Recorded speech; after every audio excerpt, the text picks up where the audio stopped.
and she wanted to give up so many times. But no one believed she would. She was the little girl with the rope.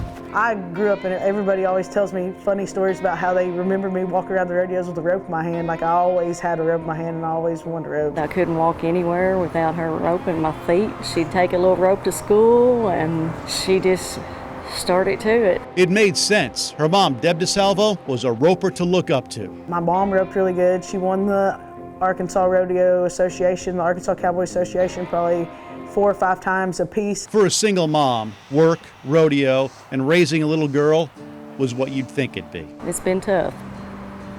It's been tough, but I wouldn't trade it for anything in the world. She just made it work. My grandparents were big, like they helped me and my mom a bunch. And eventually, the time came when Deb knew she couldn't make it work for both of them. My mom gave up so much. Like whenever it was time for me to start roping, like she quit on the spot, sold her horses. Like she knew if that's what I was gonna do. She sold her horses to get me some, and that's what we did. In a saddle and roping before she was a teenager, she had the drive, she had the talent, but the titles weren't coming, and all of it comes at a cost. I didn't have a ton of money or great horses or the best resources growing up. One resource money cannot buy, she was rich with: a mom's support.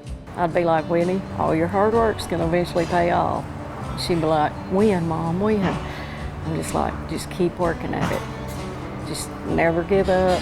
In time, the buckles came, so did championships and invitations to rope with the best in pro rodeo. Today, Whitney DeSalvo is firmly seated as one of the top ropers in the world. Okay, I guess we're going.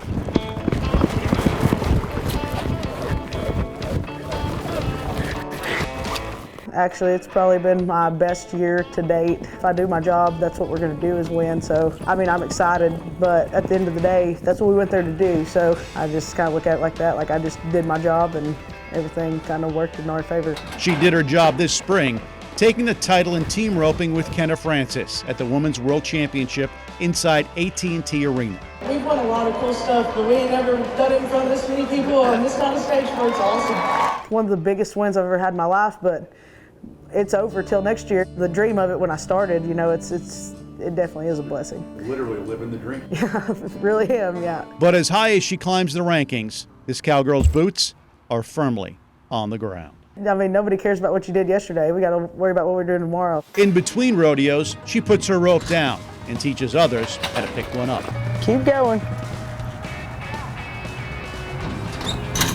It's a little dirty, but it was good. Girls come up to me and say something, I always try to give them like encouragement or something, because anybody can do it. I'm telling you, if I can do it, anybody can do it. Key to her advice: once you pick up a rope, you better start learning how to pick yourself up. Just go do your job, and if it works, it works. If it doesn't, we're gonna lose a lot more than we're gonna win at these things, at this sport, you know. And we know that going into it. I guess it's like what fuels us to want to win more and keep going. I'm very, very proud of her. Very proud of her.